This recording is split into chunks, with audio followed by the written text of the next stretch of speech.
स्वागत है आपका चाइल्ड डेवलपमेंट एंड पेडागोजी के अगले लेक्चर में। आज इस लेक्चर में हम बात करने वाले हैं असेसमेंट यानी आकलन के बारे में, और असेसमेंट के जितने पैराडाइम हैं, जितने प्रतिमान हैं, उनके बारे में भी हम बात करने वाले हैं। और असेसमेंट और इवैल्यूएशन दोनों डिफरेंट कैसे है, इसके बारे में भी हम इस वीडियो लेक्चर के थ्रू समझने का प्रयास करेंगे।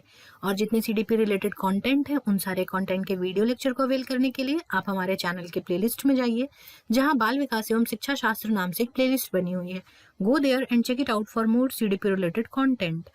जैसे कि हम बात कर रहे हैं असेसमेंट, टीचिंग लर्निंग प्रोसेस में असेसमेंट बहुत बहुत ज़्यादा इम्पॉर्टेंट एक ऐसा प्रोसेस है जिसको करना बहुत ज़्यादा ज़रूरी होता है। एज इन कि हम क्या करते हैं, सबसे पहले कलेक्ट करते हैं डेटा को, एनालाइज करते हैं और फिर ये चेक करते हैं कि क्या क्या चीज़ें इम्प्रूव हुई हैं पढ़ने से पहले और पढ़ने के बाद में जो परिवर्तन हुआ है, उन सारे परिवर्तन का जो आकलन है वही है हमारा असेसमेंट, राइट। अब देखो, एक और टर्म है इवैल्यूएशन, जिसको आम जीवन में हम बहुत ज्यादा इंटरचेंजेबली यूज करते हैं। कभी असेसमेंट कहते हैं, कभी इवैल्यूएशन कहते हैं, पर जब हम इसके तह में जाते हैं तो हमें समझ में आता है कि असेसमेंट एक अलग चीज है और इवैल्यूएशन कंप्लीटली एक अलग चीज है। जो इवैल्यूएशन है वो एक सिस्टमेटिक प्रोसेस है जो कि एनालाइज भी करता है, डेटा को कलेक्ट भी करता है, और ये भी डिटरमाइन किया जाता है कि जो ऑब्जेक्टिव्स हम लेके चले थे पहले, जो लेसन प्लान बनाते वक्त हम स्पेसिफिक ऑब्जेक्टिव्स लिखते हैं, वो ऑब्जेक्टिव जो लेके हम चले थे वो at the end of class और at the end of time fulfil हुआ या नहीं हुआ। तो इस चीज को हम कहते हैं इवैल्यूएशन, और ये बहुत ही सब्जेक्टिव है। आई थिंक यहाँ पे हमें जजमेंट देखने को मिलता है। जो लर्नर है उसके जो परफॉर्मेंस है उसके रिगार्डिंग हम जजमेंट देख पाते हैं कि जो भी चीजें दी गई हैं, जो हमने एनालाइज किया है, परफॉर्मेंस कहाँ तक हुआ है, कहाँ तक नहीं हुआ है, कहाँ तक हो गया है, कैसे हुआ है, इससे उसको कोई लेना देना नहीं है। हम जो लेके चले थे, एक 0 पॉइंट से लेके हमें जहां तक पहुंचना था, लेट से 80% तक पहुंचना था, तो हम पहुंच पाए या नहीं, बस ये इसी चीज को तय करता है। उसके अलावा ये किसी चीज को और तय नहीं करता है, राइट। तो अब देखो, इवैल्यूएशन और असेसमेंट में कोई रिलेशन भी है, क्योंकि बार बार हम इसको यूज कर रहे हैं। तो इवैल्यूएशन एक ब्रॉडर टर्म है, ठीक है, और जो असेसमेंट है वो थोड़ा उससे कम ब्रॉडर है। तो हम ये बोल सकते हैं कि इवैल्यूएशन एक ऐसा सर्किल है जिसमें असेसमेंट भी आता है, क्योंकि इवैल्यूएशन में हम एनालाइज और डेटा को कलेक्ट कर रहे हैं, तो ये कहीं ना कहीं हम असेसमेंट में भी करते हैं। तो इवैल्यूएशन एक बड़ा सर्कल है और असेसमेंट उसका एक पार्ट है। तो असेसमेंट में हम ये कह सकते हैं कि चेक और कोच टू द एक्सेलेंस, यानी कि हम चेक रखते हैं कि कैसे कैसे हमने किया है, और उस चीज को धीरे धीरे स्टेप वाइज बढ़ाते हैं कि अच्छा ये एक प्लानिंग है, यहाँ पे प्रॉब्लम हो रही है एक पर्टिकुलर जगह पे, तो इसको इस लेसन प्लान के इस तरीके की मदद से उसको फुलफिल किया जा सकता है। तो हमने चेक किया और हमने कोच करना शुरू किया कि हम एक्सेलेंस की तरफ कैसे पहुंच सकते हैं। ये होता है असेसमेंट, राइट।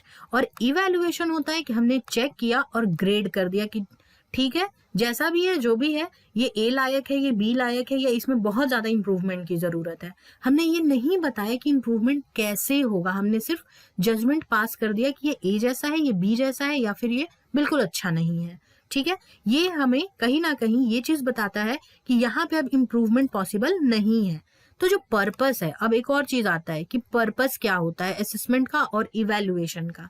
जो पर्पस है असेसमेंट का वो होता है क्वालिटी को इंक्रीज करना, कि हम और अच्छा इसको कैसे कर सकते हैं, अपने लर्नर्स को हम और अच्छा कैसे बना सकते हैं। इसके बारे में जब हम सोचते हैं तब हम असेसमेंट कर रहे होते हैं, और जब हम क्वालिटी को जज कर रहे होते हैं कि जो बच्चा मेरे पास पढ़ रहा है या पढ़ रही है उसका लेवल क्या है, उस हिसाब से हम क्या कर सकते हैं, क्या नहीं कर सकते हैं। तो जब हम लेवल की बात करते हैं तब हम बात करते हैं इवैल्यूएशन की। हम क्वालिटी को जज कर रहे हैं कि उस बच्चे की एक स्थिति क्या है, मानसिक स्थिति क्या है, कहाँ तक वो समझा हुआ है, कहाँ तक हमें उसको समझाना है। तो जब कहाँ तक हमें समझाना है जब हम सोचते हैं तब हम असेस कर रहे होते हैं, कहाँ तक समझा हुआ है जब हम इस चीज को देखते हैं तब हम उसको जज कर रहे होते हैं कि उस हिसाब से उसको कितनी चीजें आती हैं, राइट। तो आप ये देख सकते हो कि ये व्यक्ति पौधे को देख करके ये जजमेंट पास कर रहा है कि पौधा काफी छोटा है और इसमें पत्ते भी बहुत कम है, और ये व्यक्ति ये सोच रहा है उसको पानी देते वक्त कि इसमें और पत्ती कैसे आई जा सकती है, तो उस हिसाब से इसको एक सर्टेन कंडीशन प्रोवाइड की जा रही है। तो this is the basic difference and purpose of assessment and evaluation. अब देखो, असेसमेंट और इवैल्यूएशन को एक बिगर फ्रेम में देखें तो असेसमेंट एक ऑन गोइंग प्रोसेस है, ये चलते रहता है, कहीं ना कहीं सुधार होते रहते हैं और हम सीखते रहते हैं हमेशा। डायग्नोस्टिक है, डिटरमाइन करता है लेवल को, करंट लेवल कहाँ है वहां से शुरू किया जाता है। करंट लेवल, जैसे मुझे सिर्फ असेसमेंट आता है तो मैंने अपना करंट लेवल डिसाइड किया कि मुझे असेसमेंट आता है, मुझे अब इवैल्यूएशन भी पढ़ना है, तो एक करंट लेवल से असेसमेंट से इवैल्यूएशन की तरफ जाते वक्त मैं क्या करूंगी कि इन दोनों के बीच में लिंकअप बनाने का प्रयास करूंगी और दोनों को समझना शुरू करूंगी। तो असेसमेंट जो होता है वो करंट लेवल पे होता है और ये फीडबैक कॉन्स्टेंटली प्रोवाइड करते रहता है ताकि इम्प्रूवमेंट होता रहे। जो छोटे छोटे होते रहते एग्जाम्स बच्चों के हाफ ईयरली के बीच में 2 यूटीज होते हैं, यूनिट टेस्ट होते हैं। वो यूनिट टेस्ट क्या है? वो एक असेसमेंट का तरीका है जहाँ पे ये बताया जाता है बच्चों को कि तुम्हें कहाँ पे गलतियां की हैं, कहाँ पे और तुम इम्प्रूव कर सकते हो, राइट। तो वो एक असेसमेंट का छोटा तरीका है। अब इवैल्यूएशन क्या है?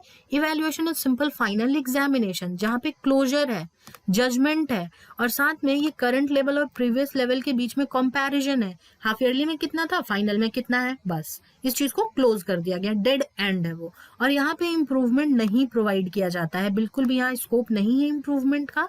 एज इनके फाइनल एग्जाम में जो भी रिजल्ट रहता है वो उस क्लास के लिए फाइनल रिजल्ट हो जाता है, चाहे वो किसी भी कक्षा के लिए हो। ये हर जगह विद्यमान है। जो इवैल्यूएशन है वो कहीं ना कहीं फाइनल जजमेंट को प्रोड्यूस करता है, right? Now moving to formative assessment and formative evaluation, दोनों तरीके का होता है। फॉर्मेटिव असेसमेंट भी होता है, फॉर्मेटिव इवैल्यूएशन भी होता है। तो दोनों में कुछ समानताएं भी हैं और दोनों में डिफरेंस भी है। जो समानता है वो ये है कि इम्प्रूव करता है टीचिंग लर्निंग प्रोसेस को। ये इंस्ट्रक्शनल प्रोसेस है जो टीचिंग लर्निंग प्रोसेस के दरमियान दिया जाता है और उसी हिसाब से काम किया जाता है, राइट। और डिफरेंस क्या है कि जो फॉर्मेटिव इवैल्यूएशन होता है वो ब्रॉडर है, उससे थोड़ा ज्यादा विदित है, ज्यादा व्यापक है और जो जजमेंट प्रोवाइड किया जा रहा है वो लर्नर के परफॉर्मेंस के ऊपर किया जा रहा है। जो डेटा गैदर किया जा रहा है फॉर्मेटिव असेसमेंट से उसके ऊपर। देखो, फॉर्मेटिव असेसमेंट करके हमने डेटा गैदर किया और उस डेटा की मदद से हम इवैल्यूएट कर रहे हैं बच्चे को और जजमेंट प्रोवाइड कर रहे हैं, राइट। तो ये हुआ formative assessment and formative evaluation.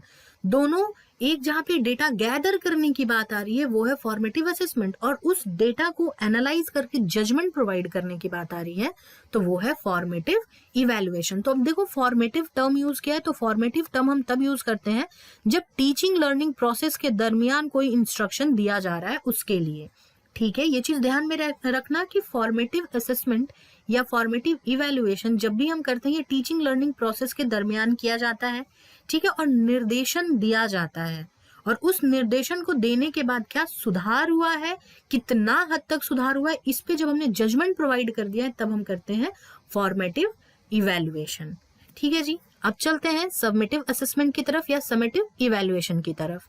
जो समेटिव असेसमेंट है ये एनालाइज करता है स्टूडेंट के सीखने की प्रक्रिया को और उन्होंने कितना इम्प्रूव किया है, उसको हम कहते हैं समेटिव असेसमेंट। एनालाइज किया स्टूडेंट को कि वो कितना तक था, कहाँ तक पहुंचा है वो बच्चा, उसने कैसे कैसे इम्प्रूवमेंट किया, उसका इम्प्रूवमेंट का ग्राफ क्या रहा है, right, that is summative assessment. और उस ग्राफ को रीड करके मीन से लेकर के उनके इनिशियल पोजीशन से लेकर के उनके फाइनल पोजीशन तक का क्या रहा है, इसके बीच का जो हम जजमेंट प्रोवाइड करते हैं वो है समेटिव इवैल्यूएशन। करंट और प्रीवियस को जो चल रहा है उसको और जहां से हमने शुरू किया था वहां से दोनों के बीच में जो डिफरेंस है, इसी गैप को जब हम अंकित कर देते हैं, नाम दे देते हैं, तो उसी को हम कहते हैं समेटिव इवैल्यूएशन। नाउ एक बहुत ही प्रोमिनेंट एग्जाम्पल है जो कि किसी साल सीटेट में पूछा भी हुआ है, as it is assessment of learning as learning करके। देखो, जब कोई कुक है, खाना बनाने वाला बावर्ची है, जब खाना बना रहा है और उसी वक्त उसको टेस्ट कर रहा है तो वो फॉर्मेटिव है। जब वो टेस्ट कर रहा है तो उसको पता है ना कि अभी नमक कम है, इसमें नमक और डालने का स्कोप है, मसाले अभी कच्चे हैं, थोड़ा सा और भुने जाएंगे, राइट। तो ये फॉर्मेटिव है जहां पे इम्प्रूवमेंट का स्कोप है। लेकिन जब वही सूप या वही खाना, लेट से कोई भी खाना है, वो जब गेस्ट को सर्व कर दिया जा रहा है तो वो एक समेटिव है, क्योंकि गेस्ट जब पास करेगा तो वो तो प्योर जजमेंट पास करेगा कि ये खाना अच्छा नहीं है, ये टेस्ट में अच्छा है, ये चीजें पकी नहीं है, ये चीजें रह गई हैं। तो वो क्या है, वो जजमेंट प्रोवाइड कर रहे हैं। अब उसमें फाइनल में जो फाइनल उनके पास टेबल पे उनके प्लेटर में रखा हुआ है उसमें कोई इम्प्रूवमेंट का स्कोप नहीं है, लेकिन जब ये कढ़ाई में है या कुकर में जब जिसमें पक रहा है उसमें है तो उसमें स्कोप है, कोई भी चीज चेंज की जा सकती है। तो जब चेंज करने का स्कोप है तब उसको फॉर्मेटिव कहते हैं, जब चेंज करने का स्कोप नहीं है तब उसको हम सबमिटिव कहते हैं। तो सबमिटिव कभी भी जजमेंट पास करता है। नाउ आप भी अपने आप को बूस्ट कीजिए डेलीवाइट्स के साथ, असेस कीजिए डेलीवाइट के मॉक पेपर के साथ जो अवेलेबल है www.delivites.in पर। Go there and evaluate your performance a level up with Delivites. Now moving to the paradigms of assessment. Assessment के प्रतिमान, तो असेसमेंट के 3 प्रतिमान है, as in assessment of learning, assessment for learning and assessment as learning. इन तीनों को पढ़ना बहुत जरूरी है क्योंकि एज इट इज एग्जाम में सवाल पूछे जाते हैं और ऑप्शंस में यही आपको देखने मिल जाता है। Now moving to assessment of learning, सीखने का आकलन करना। ये सबमिटिव प्रोसेस है या सबमिटिव असेसमेंट के लिए हम इसको यूज करते हैं। इसमें क्या करते हैं कि छात्र ने क्या सीखा है, ठीक है। अब वो छात्र लेकिन प्रक्रिया में शामिल नहीं होते हैं कभी भी। जो समेटिव असेसमेंट है इसमें तो बच्चे कभी शामिल नहीं होंगे, उनको जजमेंट दिया जा रहा है। तो जब जजमेंट दे रहे हैं तो उसमें वो एज इट इज उनको इंक्लूड नहीं किया गया है। रैंकिंग स्टूडेंट को दी जाती है। असेसमेंट ऑफ लर्निंग की जब हम बात कर रहे हैं तब इम्फेसिस इम्प्रूवमेंट पे नहीं होता कि इम्प्रूवमेंट कैसे हुआ है नहीं हुआ है, उनको बस रैंक दे दिया जाता है, जो मार्क्स आए उस हिसाब से उनको रैंक कर दिया जाता है। और स्टैंडर्ड्स को मीट हुआ है या नहीं हुआ है, जो मानक हम लेके चले थे वो मानक पूरे हुए या नहीं, इसके बारे में ज्यादा इम्फेसिस दिया जाता है।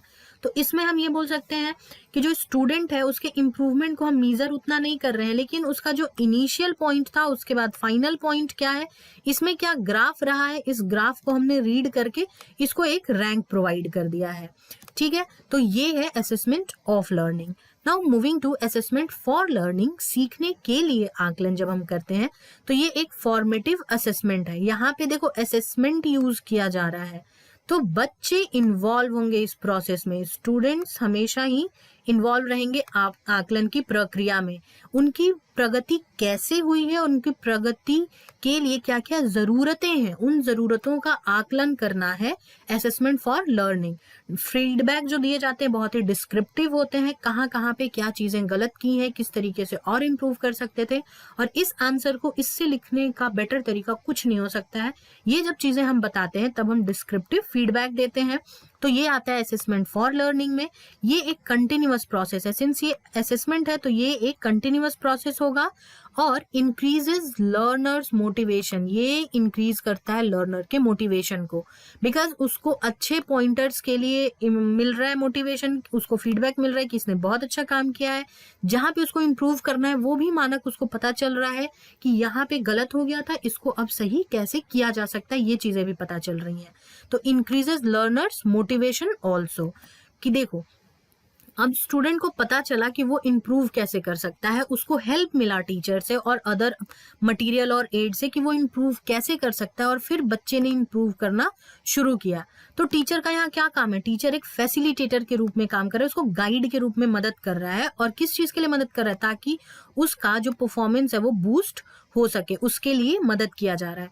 तो कहीं ना कहीं ये असेसमेंट फॉर लर्निंग जो है उसमें स्टूडेंट एक लूप में है लर्निंग और टीचिंग के पूरे प्रोसेस में, जहाँ पे वो अपने कॉपीज को चेक कर रहा है। तो आप ये देख लो, ऐसे समझ लो कि जब एग्जाम्स होते हैं, एग्जाम के बाद आपने जो कॉपी लिखी है अपनी, उस कॉपी को टीचर ने चेक करके वापस किया है, और आप टीचर ने वहां पे पॉइंटर्स और मार्क लगा रखा है, फीडबैक दे रखा है, कंप्लीटली स्टार बना के पॉइंटर्स में दे रखा है कि आपने ये किया है, ये चीजें करनी बाकी हैं। तो आपको चीजें एकदम डिस्क्रिप्टिव मैनर में आपके पास ओपन है, आपको पता है कि आपने क्या कर रखा है, क्या अब आपको करना बाकी है, और उसके लिए आप हेल्प जब टीचर से लेते हो तो टीचर ने आपकी हेल्प की है। तो that is assessment for learning. Assessment हो रहा है लेकिन वो लर्निंग के लिए किया जा रहा है। Now moving to assessment as learning, सीखने के रूप में आकलन। ये एक डायग्नोस्टिक असेसमेंट है। डायग्नोस्टिक यानी कि हम कहीं ना कहीं पहचानने की कोशिश कर रहे हैं कि क्या चीजें बैक पे चल रही हैं। तो सीखने के बारे में उनके ज्ञान का आकलन करते हैं हम, स्टूडेंट्स के कॉग्निशन के बारे में जानना चाहते हैं। फिर स्टूडेंट एक्टिवली इन्वॉल्व रहते हैं इसमें, और वो ये भी देखते हैं कि उनको कैसे एसेस किया जा रहा है। कंप्लीटली वो ये जानते हैं कि हमें टेस्ट के द्वारा असेस किया जा रहा है, हमें क्विजेस के द्वारा असेस किया जा रहा है, हमें फेस टू फेस बैठा करके टीचर समझा रही है, टीचर समझा रहे हैं, उनके द्वारा असेस किया जा रहा है। यहाँ पे सेल्फ असेसमेंट और पीयर असेसमेंट भी आता है। ये पॉइंट बहुत इंपॉर्टेंट है, ये बहुत बार सवाल पूछा गया है एग्जाम्स में डिफरेंट कि peer assessment assessment of learning का पार्ट है, एज लर्निंग का पार्ट है या फॉर लर्निंग का पार्ट है। तो जो पीयर असेसमेंट है, यानी जब हम अपने पीयर्स का असेसमेंट करते हैं, आप एक बेंच पे बैठे, वहां पे 2 लोग बैठे, आपकी कॉपीज इंटरचेंज करा दी गई, एक सवाल लिखने के बाद कॉपीज इंटरचेंज करा दी गई और कहा गया कि अब एक दूसरे के आंसर को असेस करो, तो दैट इज पीयर असेसमेंट। और ये यहाँ क्या हो रहा है, असेसमेंट एज लर्निंग किया जा रहा है कि आप असेस कर रहे हो लेकिन किसी दूसरे का कर रहे हो, आपके पास दिमाग में ये चीजें चल रही है कि उसने क्या सीखा है, मैंने क्या सीखा है। आइडियाज बहुत ही शटल वे में इंटरचेंज कर दिए गए, रैदर देन कि सामने बुला के किसी को बोलना। उससे बेटर तरीका टीचर ने ये अपनाया कि उसने पीयर असेसमेंट दे दिया।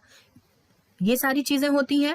और सेल्फ को भी असेस, आप जब अपने पेयर की कॉपी असेस कर रहे हो तो आप अपनी कॉपीज को भी ध्यान में रख रहे हो, आपने जो पॉइंटर्स लिखे होते हैं उसको भी ध्यान में देते हुए लिखते हो कि देखो मैंने वहां पे ऐसे गलत कर दिया, यहाँ पे मेरा पॉइंट इस मेरे फ्रेंड से कहीं ज्यादा अच्छा है जो मैंने लिखा है। तो कहीं ना कहीं आपको एक बूस्ट मिल रहा है।